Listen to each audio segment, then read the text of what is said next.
Hello and welcome back to Why You're Wrong, where this week someone has nicked our table. So I'm coming to you live from a piece of green MDF, maybe invisible. So if something insane is happening in the edit right now to my body, then that's James Wayne's choice. Anyway, this week with Manchester City attempting their redemption arc in the Champions League semi-finals against Real Madrid, we take on one of the longest running narratives in the game.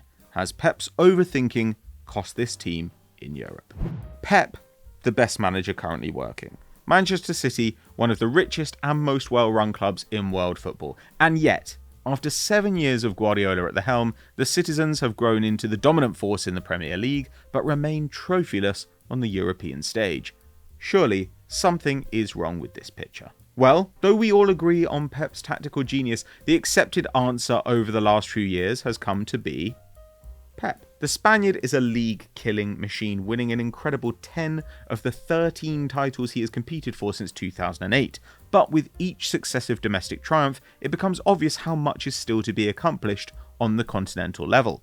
And the criticism isn't limited to Pep's stint at City. Though the Catalan coach has 2 European Cups in his locker, it's been pointed out that he's never won the competition without Messi, or Xavi or Iniesta, and that he's now up to 12 years without lifting the most prestigious trophy in the game. Given that Bayern won the UCL before and after his time there, it looks even worse. In 7 outings under Guardiola, City have only got past the quarters 3 times, including the present campaign, and in that time they've lost to teams like Monaco, Spurs and Lyon, as well as losing both legs to Liverpool in 2018, not to mention their loss in the 2021 final to Chelsea. But in my opinion, while there are times Pep's tinkering has cost his side, we over-index these and ignore the times his changes have worked, been forced, or haven't ultimately changed the result. In all his attempts to win City the big one, Pep has overthought it in roughly 2 ties, against Tottenham and against Lyon in 2019 and 2020. Now Spurs is pretty straightforward. In 2019 they were already a team in decline.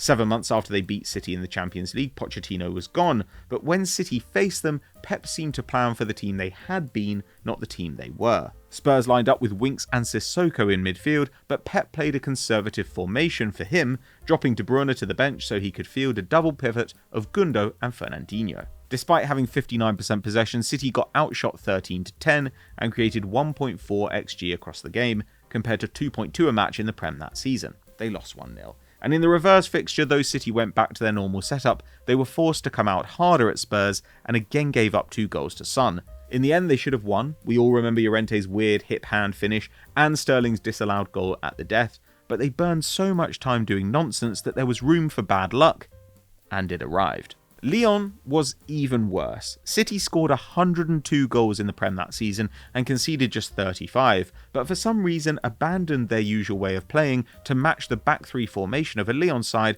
which had finished 7th in Ligue 1. City did dominate the game with 19 shots to 7, but Lyon were ideally set up to come at them, with a super press-resistant midfield of Bruno Guimaraes, Caqueret and Aouar. Again, there was bad luck. It was only 1 leg and Sterling missed an open goal, but Pep's fear of being counter-attacked led him to customise his side for a game against a massively inferior opponent, and in the process exposed them to exactly the thing he was trying to avoid. So, you're not imagining it. Pep does do strange and sometimes misguided things in the latter stages of the Champions League. But this narrative has been bolstered with a bunch of other stuff which doesn't really warrant inclusion in the argument. In Pep's first Champions League campaign, when City lost to Monaco, they made some weird tactical choices, Fernandinho at left back, Kolarov at centre back, but these were forced by injuries. They weren't galaxy brain juego de posición chess moves, they were sensible options which seemed the best on the table at the time. That Monaco side looks even better in hindsight, with guys like Fabinho, Bernardo Silva and Mbappe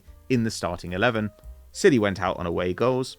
It happens. Even in the Champions League final against Chelsea, we can see this confirmation bias at work. Pep dropped Rodri for the showpiece fixture, starting Gundogan at the 6, and didn't use Jesus or Aguero so he could outnumber the Blues in midfield. But it still took an incredible Conte performance and KDB coming off injured after an hour to neutralise the City attack. It could have been different on a different day. And let's remember, Pep doesn't save this behaviour for European fixtures.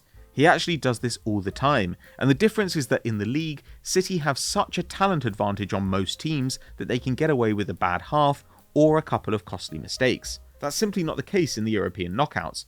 but there's also confirmation bias at work here. If Pep does something weird and City lose, we all point to the tactical change as the reason, but it may not always be the reason. Plus we ignore all the times Pep's weird ideas do work. Ake at left back or Fabian Delph? That half season Gundogan basically played as a striker.